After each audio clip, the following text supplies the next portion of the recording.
Okay, buckle up because this deep dive is going to get like really meta. You sent over some research about AI and manipulation, and let me tell you, it's got me looking at my phone in a whole new light. It's like that moment you realize a magician isn't really making things disappear. There's always a trick, right? And just like those masterful illusionists, AI is, weaving its own brand of magic, so to speak. It's influencing decisions Yes. and shaping opinions in ways you might not even realize. And the most intriguing part, Get me with it. this isn't some far-off dystopian future. We're talking about right here, right now. Here. When I first dove into this research by Martello Ienka, there was this immediate, wait, is my phone listening to me moment. But it goes way beyond targeted ads. Like, Yeah. Ienka breaks down manipulation into 4 key elements: intentionality, asymmetry of outcome, non-transparency, and a violation of autonomy. That's right. Those are the building blocks of manipulation. Think of it like this. Let's say you're buying a used car, and the seller conveniently forgets to tell you about that persistent engine issue. Oh, I can see where this is going. Right. They're intentionally hiding information to steer you towards a choice that, that benefits them, leaving you with the short end of the stick. A classic example of manipulation in action. Classic. And it feels like AI just throws gasoline on that fire, right? I mean, we're not talking about shady used car salespeople here. We're talking about algorithms. Algorithms designed to be persuasive, often by picking at our, emotional soft spots. What's that bypassing reason aspect of AI that makes it so powerful? And potentially concerning.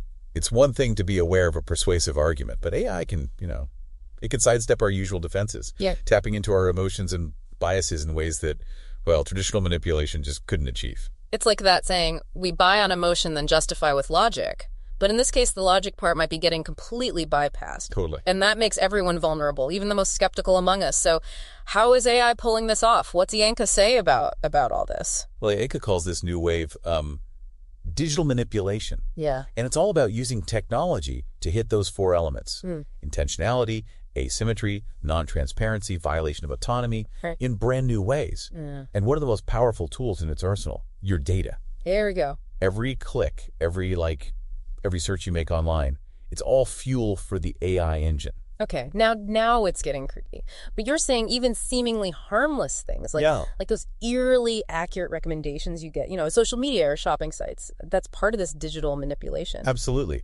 AI analyzes your past behavior to, to predict and often subtly influence your future choices. Let's say you're scrolling through social media and you see an ad for those shoes you've been eyeing. Coincidence, maybe not. It could be AI using your browsing history to, serve you up the perfect temptation. It's like they're reading my mind. Or maybe just my search history. It was arguably scarier. Exactly. And while personalized ads might seem, harmless, it's really just the tip of the iceberg. Let's say you're researching a topic online and AI starts feeding you only articles that confirm your existing beliefs. That's where things get really interesting and potentially problematic. Ienka calls this the filter bubble. Okay, so filter bubbles, data-driven mind reading. Definitely not what I had in mind for fun with AI. This is where those scary scenarios Ienka mentioned start creeping in, right? I mean, we've all heard those stories about social media algorithms, algorithms designed to keep you glued to your screen for hours on end. And it's not just the time suck. It's the potential impact on our, on our mental well-being and even our understanding of the world. When we're constantly bombarded with information tailored to our biases, it can create a distorted reality, making it harder to engage with different perspectives or even challenge our own assumptions. So instead of the internet being this vast marketplace of ideas, it becomes an echo chamber of our existing beliefs. Precisely. And as we'll explore in a bit, this has huge implications for everything from political discourse to our ability to make informed decisions in a rapidly changing world. But before we get ahead of ourselves, it's like we're trapped in our own little digital snow globes, with AI playing the part of a very persuasive puppeteer. So if these filter bubbles are distorting our reality, what can we do about it? How do we break free? Well, I think awareness is the first step. Just knowing that these algorithms are at play can help you start to see the strings, so to speak. Okay, because I was starting to think I needed to throw my phone in a lake and live in a yurt in the woods. But don't worry, it's not all doom and gloom. There are definitely ways to, to fight back against manipulation. Yeah. Both subtle and overt. Okay, that's a relief. So what's step 1 in our digital detox plan? Let's talk about those, those subtle nudges. Ianka's research highlights something called irrational influence, which sounds very fancy, but really it just boils down to how digital tools can, tug at our heartstrings. Yeah. Even when our brains are telling us to. Step away from the screen. Tell me about it. It's like they know exactly how to, like, push my procrastination button. Exactly. And that's it, that's irrational influence in action. It's about exploiting our emotions and biases. Yeah. In ways that bypass our, our rational decision-making processes. So how do we fight back against something that's practically, like, hardwired into our biology? Do we need to become robots to outsmart the algorithms? Not quite. I think it's more about, about awareness and conscious choice. Remember how we talked about AI using your data to, personalize. Well, you can actually use that to your advantage. Take control of your settings, limit those notifications, and just, be mindful of the time you spend on certain apps. Okay, so it's about setting boundaries, like telling that friend who always invites you to last-minute plans, hey, I need a little more notice. Except in this case, it's your phone, and it might not take no for an answer. Right. And speaking of those, those persuasive friends, remember how we talked about filter bubbles? Diversifying your online diet is crucial to, to breaking free. Actively seek out different perspectives, even if they make you uncomfortable at first. You're saying I should actually go out of my way to, like, follow people I disagree with? That sounds challenging, but also kind of refreshing, like a mental palate cleanser. Exactly. It's like like trying a new cuisine. You might not love everything, but it broadens your horizons. Yeah. And it helps you appreciate different flavors. The same goes for information. Okay, so we've talked about, like, fighting back against those subtle nudges and filter bubbles, but Ianka's research also delves into some, like, scarier territory, like micro-targeting and deepfakes. Those feel like a whole other level of digital manipulation. They definitely up the ante.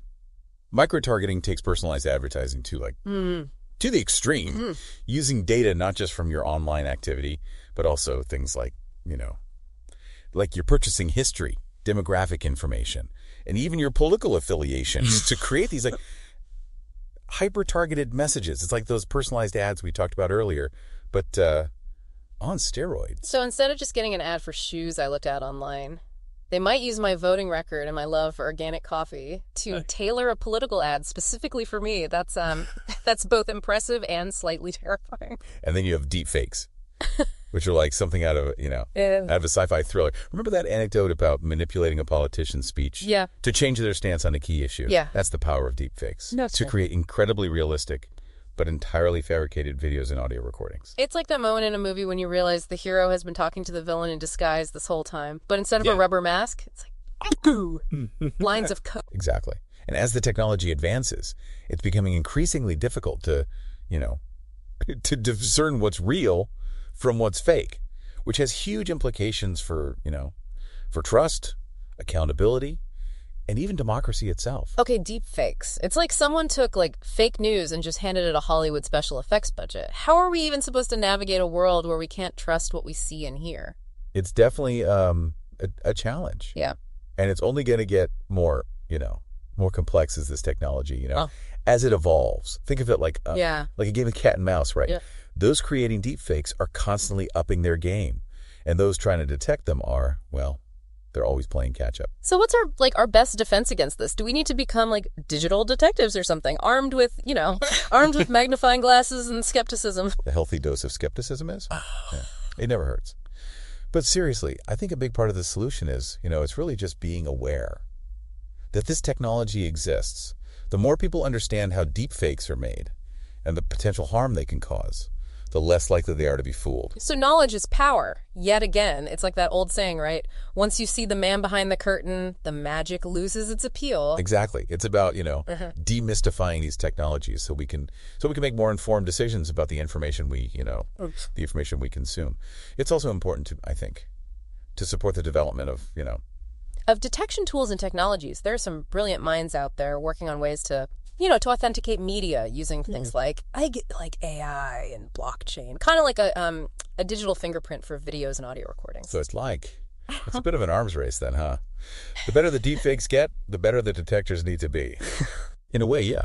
But it's not, it's not just about technology. It's also about strengthening our our social and legal frameworks. Yeah. We need um, clear guidelines and consequences for, for creating and spreading harmful deepfakes, just like we have laws against, Yeah.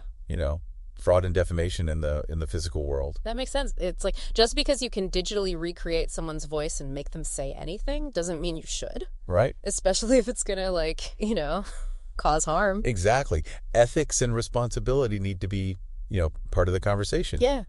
Right alongside technological advancement. 100%. But it's important to remember that digital manipulation, well, it isn't always so, so blatant. You're right. It's not all like deep fakes and political propaganda. Sometimes it's those like sneakier tactics we talked about earlier. Like, those addictive social media features that keep you scrolling way past your bedtime. Absolutely. Those features are often designed to, to exploit our natural desire for novelty and connection. So we need to be aware of how these seemingly harmless design choices can really impact our behavior and well-being. So how do we stay ahead of the curve on this stuff? It feels like every day there's a new app, a new algorithm, a new way to, to influence our thoughts and behaviors. It can feel pretty overwhelming, honestly. It definitely can be. But it's important to remember that, Yeah. that you're not powerless in this digital landscape, right?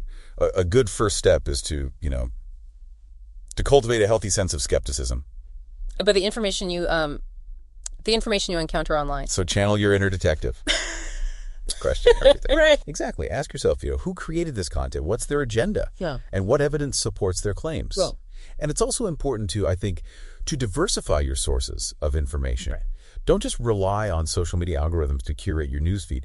Seek out different perspectives, challenge your own biases, and engage in respectful dialogue with those who hold different views. It's about being an active participant in your own digital consumption rather than just, passively absorbing whatever comes your way. Precisely. And remember, it's okay to, to disconnect from time to time. Taking breaks from technology can help you, help you recharge, refocus, and regain control over your digital diet. So to sum it all up for our listener, navigating this digital landscape is a bit like walking a tightrope. You need a sense of balance, a healthy dose of skepticism, and the awareness to know when to, step off and take a break. I love that analogy. Well, we've covered a lot of ground in this deep dive. We explored, the subtle and not so subtle ways AI is shaping our digital lives, from personalized recommendations to, deep fakes that blur the line between reality and fabrication. And while the potential for manipulation is, it's definitely there. The good news is that knowledge and awareness are our greatest defenses by by understanding how these technologies work and staying critical of the information we consume. We can navigate this digital landscape with our other eyes wide open, making choices that that align with our values and aspirations. So keep asking questions, stay curious, and until next time, happy deep diving.